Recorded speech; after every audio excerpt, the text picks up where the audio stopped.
شبا 7 ساعت میخوابی و همه استانداردها رو هم رعایت میکنی. مثلا قبل ساعت 12 میری به رخت خواب. چای یا کافئین هم قبل خواب نمیخوری. ولی با این حال بازم صبح کسل و خواب‌آلوده بیدار میشی. از سراغ یه شات دبل اسپرسو میگردی که انرژی بگیری. خیلی هرس دراره مگه نه؟ حالا جالبش اینه که یه نفر تو ژاپن دقیقاً همون 7 ساعت رو میخوابه ولی سر حال با تمرکز و پر انرژی بیدار میشه. رازش چیه؟ به خاطر ژنتیکه یا به خاطر تشک جادوییه که روش میخوابن؟ یا ما ایرانی‌ها درست خوابیدن رو بلد نیستیم؟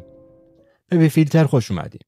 تو این ویدیو یه نگاهی به عادتهای خواب ژاپنیا بندازیم، ببینیم چجوریه که اونا فقط 6-7 ساعت خواب رو به استراحتی عمیق و پر انرژی تبدیل میکنن، در حالی که بسیاری از ما 8 ساعت میخوابیم ولی باز هم صبح که از خواب بلند میشیم شبیه زامبیا هستیم. نگران نباشید. لازم نیست برای این کار به توکیو پرواز کنید یا یه تشک 40 میلیونی بخرید. من تحقیقات رو برای شما انجام دادم. در این ویدیو 7 عادت خواب قوی و مبتنی بر علم ژاپنی رو براتون میگم که میتونن به شما کمک کنن حتی با خواب کمتر هم سر حال با نشاط از خواب بیدار بشید. بیاید مرحله به مرحله بریم جلو و ببینیم چیا هستن. راستی میتونید از همین امشب هم این کارا رو شروع کنید. شماره 1. غار خود رو خنک کنید. تغییر دما همه چیز رو عوض میکنه. یه مطالعه گسترده در بیش از 2000 خونه ژاپنی نشون داد که دمای اتاق خواب اونها در طول خواب به طور میانگین حدود 13 درجه سانتیگراده. این رو با میانگین ما ایرانی‌ها که بین 20 تا 25 درجه سانتیگراده مقایسه کنید. این موضوع به خاطر راحتی نیست، بلکه به علوم اعصاب ربط داره. دکتر متیو واکر، دانشمند خواب، توضیح میده که برای ورود مغز به خواب عمیق و ترمیمی دمای بدن باید 2 تا 3 درجه پایین بیاد. یه اتاق سردتر به بدن شما کمک میکنه این کار رو طبیعی‌تر انجام بده. همین امشب این کار رو امتحان کنید. دمای اتاقتون رو بین 15 تا 18 درجه سانتیگراد تنظیم کنید. اگر در آب و هوای گرمتری هستید، از یه پنکه استفاده کنید یا پنجره رو باز نگه کنید. اینجوری به مغزتون سیگنال خنک شدن رو میدید تا شروع به ترمیم کنه. شماره 2. حمایت نه نرمی. ما تخت خواب‌های نرم و ابری دوست داریم.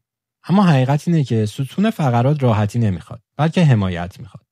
در ژاپن مردم روی فتون‌های سفت و روی تشک‌های تاتامی میخوابن. شاید سخت به نظر برسه، ولی با این روش ستون فقرات در حالت کاملا صاف قرار میگیره و از فشار اضافی روی بدن جلوگیری میشه. این دو عامل به خواب عمیق‌تر و بدون وقفه منجر میشن. وضعیت بد خواب مساویه با بیداری‌های کوچیک که منجر به کسالت میشن. جیمز کلیر، نویسنده کتاب عادات اتمی، میگه تغییرات کوچیک نتیجه‌های بزرگی به همراه داره. تغییر به یه سطح صفرتر ممکنه کوچیک به نظر برسه، اما دستاوردهای اون در خواب خیلی بزرگه. شماره 3. حموم داغ به اضافه اتاق سرد مساویه با جادوی خواب. اینجاست که ژاپن واقعا برنده میشه. یه حموم داغ با دمای حدود 40 درجه سانتیگراد قبل خواب. شاید فکر کنید یه حموم داغ قبل خواب منو گرمتر نمیکنه؟ در واقع این کار بدن شما رو گول میزنه تا بعد از اون به سرعت خنک بشه، که به مغزتون سیگنال میده زمان خواب فرا رسیده. این کار مانند فشار دادن دکمه اسلیپ مود یا همون حالت خواب برای بدنه. پس چی کار میکنی؟ 1 تا 2 ساعت قبل خواب یه حموم یا دوش آب گرم بگیرید. کاهش دمای بدن پس از اون زمینه رو برای خواب عمیق فراهم میکنه. پس نیازی به سریال دیدن یا ریز دیدن نداری. فقط یه دوش بگیر، استراحت کن و خودتو ریست کن. شماره 4. از اینکه بگی خوابم میاد خجالت نکش. این یه بمب فرهنگیه. در ژاپن گفتن این که خسته به نظر میرسی یه تعریف حساب میاد. این یعنی این که سخت کار کردی و مورد احترام قرار میدی. حتی چرت زدن در ملأ عام که بهش اینموری میگن قابل احترامه. حالا همین رو با فرهنگ ما مقایسه کنید. خواب برای افراد ضعیفه و اگه چرت بزنی باختی. و وقتی احساس خستگی میکنیم به جای اینکه علت اصلی رو برطرف کنیم سریع کافئین میزنیم به بدن. باید دیدمون رو تغییر بدیم و بدونیم خستگی شکست نیست، بلکه یه پیامه. وقتی به این پیام احترام بذارید به سیستم عصبیتون کمک میکنه آروم بشه و خواب عمیق‌تری داشته باشه. پس امشب به جای اینکه با خستگی بجنگی به سیگنال بدنت احترام بذار. شماره 5. متخصص چرت زدن‌های کوتاه بشید. یه راز دیگه ژاپنی‌ها خواب استراتژیکه. اونا هر شب وسواس زیادی برای اینکه حتما 8 ساعت بعد بخوابن ندارن. اونا روی کارایی و بازیابی تمرکز میکنن. چرت‌های کوتاه حدوداً 20 دقیقه‌ای میتونه حافظه، خلق و خو و تمرکز رو بدون ایجاد کسالت تقویت کنه. شما به ساعت‌های خواب بیشتر نیاز ندارید، بلکه به عادات خواب بهتر نیاز دارید. جیمز کلیر اسم این رو بهینه‌سازی سیستم میذاره، نه وسواس بر روی هدف. اینو امتحان کنید. به جای اینکه هر شب 9 ساعت خواب رو به خودتون تحمیل کنید و وقتی موفق نمیشید عذاب وجدان بگیرید، یه چرت 20 دقیقه‌ای برای اینکه خودتون رو ریکاوری کنید تو طول روز برنامه‌ریزی کنید. این راهکار استراحت شما رو بهبود می‌بخشه و استرس رو کاهش میده. شماره 6. تکنولوژی خاموش، خواب روشن. در بیشتر اتاق خواب‌ها، تلفن‌ها، تبلت‌ها و تلویزیون‌ها جایگاه ویژه‌ای دارن. اما این صفحه‌ها نور آبی منتشر می‌کنن که ملاتونین تولید می‌کنه و این هورمون خواب شما رو به تأخیر میندازه. ژاپن هم فناوری داره. 95% نوجواناش هم گوشی هوشمند دارن. اما از نظم سختگیرانه‌تری در مورد استفاده از صفحه نمایش پیروی می‌کنن. قبل خواب محتوای جنجالی و پرهرج و مرج رو تماشا نمی‌کنن. عادت جدید شما این باشه: 1 ساعت قبل خواب از صفحه نمایش دوری کنید یا به حالت نور کم و محتوای صوتی آرام بخش برید.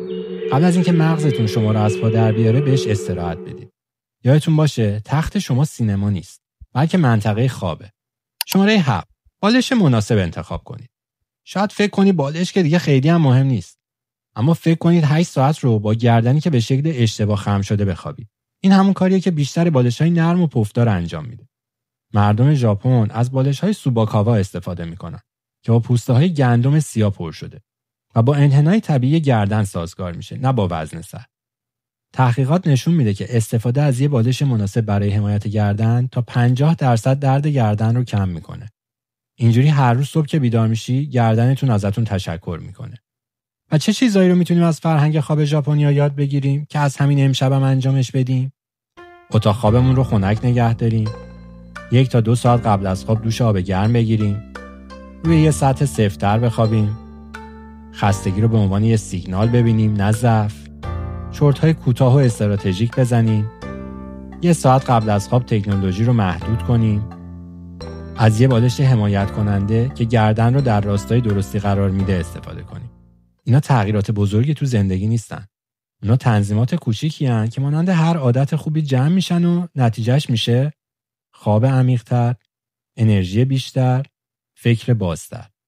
چون خواب بهتر فقط به معنای احساس استراحت نیست، بلکه به معنای اینه که بهترین عملکرد رو داشته باشیم. حالا نوبت شماست. خوابی که امشب میخوای تجربه کنی کدومه؟